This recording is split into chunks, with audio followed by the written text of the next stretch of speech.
Filipenses capítulo 3, capítulo 1, versículo 3 a 6.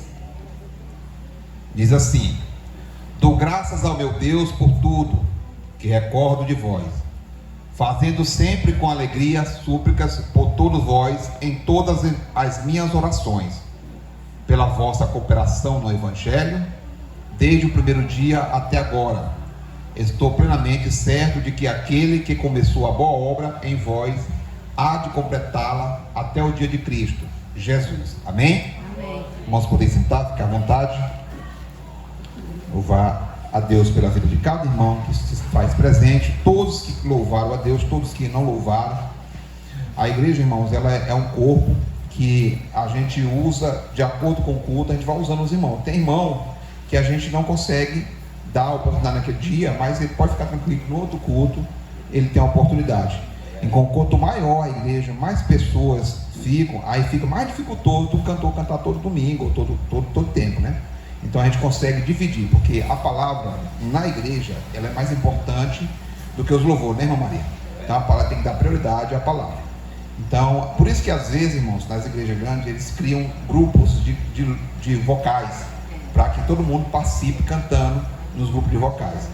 Então a gente está dando a oportunidade para os irmãos tudo cantar, mas vai chegar um momento que a igreja vai estar estupefada, né, irmã Silvana? Né? Irmã Silvana vai dar a saudação todo domingo, né?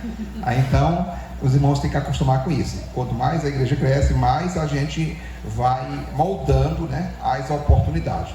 Lá na congregação Canaã, onde eu congreguei mais a missionária Euquia, lá no centro, de frente à livraria Canaã, não sei se os irmãos sabem, no Rio Grande do Norte, entre a Getúlio Vargas e a Luiz Domingo, lá tem uma igreja grande, eu congreguei lá.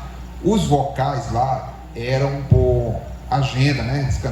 Uns cantavam no domingo, aí no outro já não cantava, já cantava o outro, eles agendavam, eles botavam um painel lá, ó, tal domingo esses vocais vão cantar, na escala, né? Na escala. Então eu acredito que a congregação Jeová chamava vai crescer dessa tal maneira que nós vamos fazer que a irmã Rosana não canta todo domingo, né? Amém? Vamos dar oportunidade. Amados e queridos irmãos, nós estamos hoje participando da ceia do Senhor, aonde é um memorial, como já expressei várias vezes aqui, é um memorial de Cristo que Ele deixou para a igreja. A igreja em si, ela não se constitui em uma pessoa só, em um desigrejado. A igreja em si, ela se constitui no corpo de Cristo. Quando há ajuntamento de pessoa, ali se forma a igreja.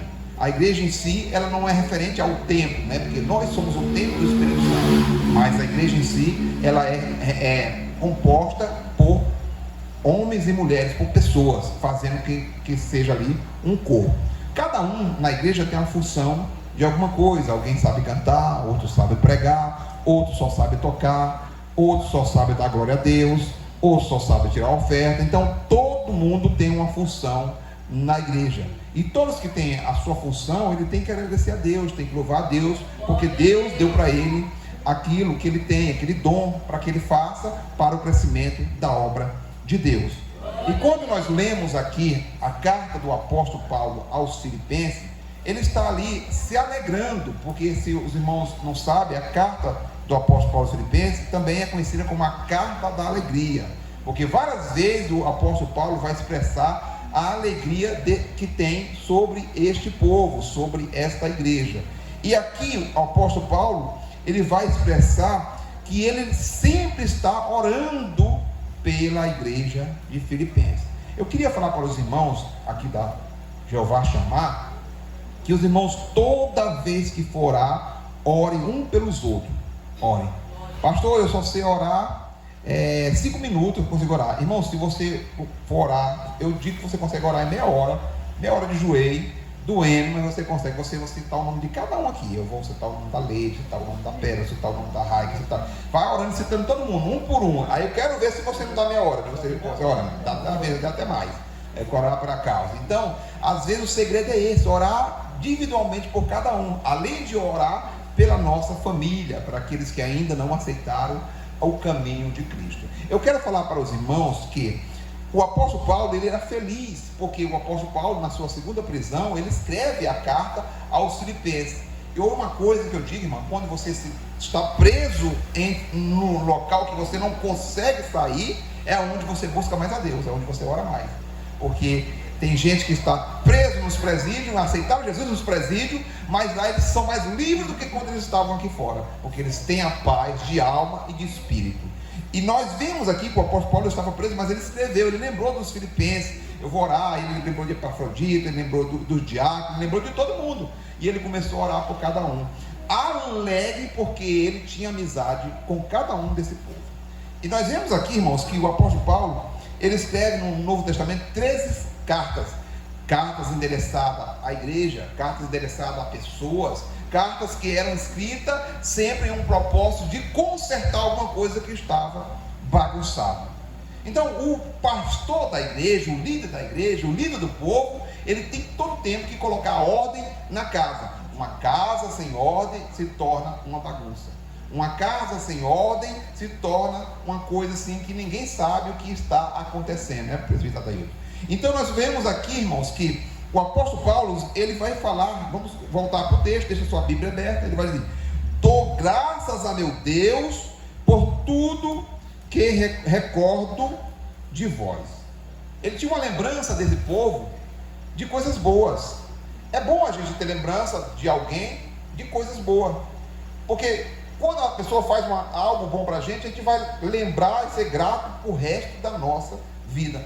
Eu lembro uma vez que quando eu estava na Praia do Cacau, eu era jovem, eu acho que eu tinha dado São Leão, 9 para 10 anos. Aí eu caí num buraco lá e estava me afogando. Daí eu disse: rapaz, se eu vou morrer bem que me cheio de gente lá vendo me afogando, pensando que eu estava com brincadeira, eu estava morrendo mesmo. Aí veio um cidadão nadando, me viu, me pegou e me tirou.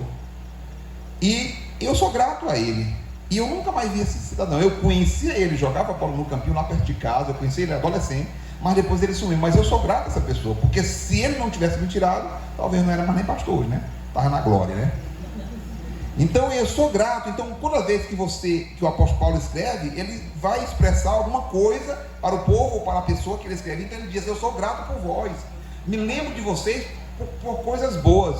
Irmãos, é bom você lembrar de alguém por coisas boas, não lembro por coisas ruins não. Por mais que a pessoa lhe magoou, aí você vai tentar lembrar as coisas boas que ela já fez, porque às vezes a pessoa passa a vida todinha fazendo coisa boa para o outro. Na hora que ele dá uma pisada de bola, a pessoa condena ele para o resto da vida, né? Mas o apóstolo Paulo não, ele, por mais que esse povo aqui fosse um povo que cometesse os seus pecados, os seus erros, mas ele lembrava do povo só com as coisas boas, né, irmão Francisco? Lembrar do povo com as coisas boas, né? A gente que é filho, que já foi criado com pai e mãe, de vez em quando o pai ou a mãe dá uma ataca, né? Mas a ataca que ele dava, a gente não se zangarra com ele não. Quando você vai lembrar do seu pai, só lembra das coisas boas, né? Eu só lembro do meu pai e da minha mãe as coisas boas. Eu não lembro das tacas que ela me deu, que ele me deu, não lembro, eu falo aqui, mas não lembro disso. Eu lembro só das coisas boas, né? Por quê? Porque isso é que o apóstolo Paulo se sentia na obrigação de mandar esta carta para os filipenses, para dizer que ainda estava lembrando desse povo pelas coisas boas. Amém? Versículo de número 5 diz assim, ó: fazendo sempre com alegria súplicas por todos vós em todas as minhas orações. Súplicas por todos vós em todas as minhas orações. A súplica, irmão, você já viu uma pessoa suplicando? Você sabe a diferença de uma súplica? A pessoa suplicando, dizendo assim, a súplica é quando você está adula, grita, procura atenção, suplicando por favor, para a pessoa ter atenção, para a pessoa sair daquilo. Você suplica. Quando você tem um filho errado, quando tem uma filha errada, quando tem um parente errado, você suplica para ele não ir por aquele caminho. Você luta por ele, você pede até por favor, até pelo amor de Deus, rapaz, não vai por aí, porque se você for por aí, você vai morrer. Então o apóstolo Paulo, ele sempre suplicava por esse povo, dizendo assim, orando por esse povo, para que esse povo não se desviasse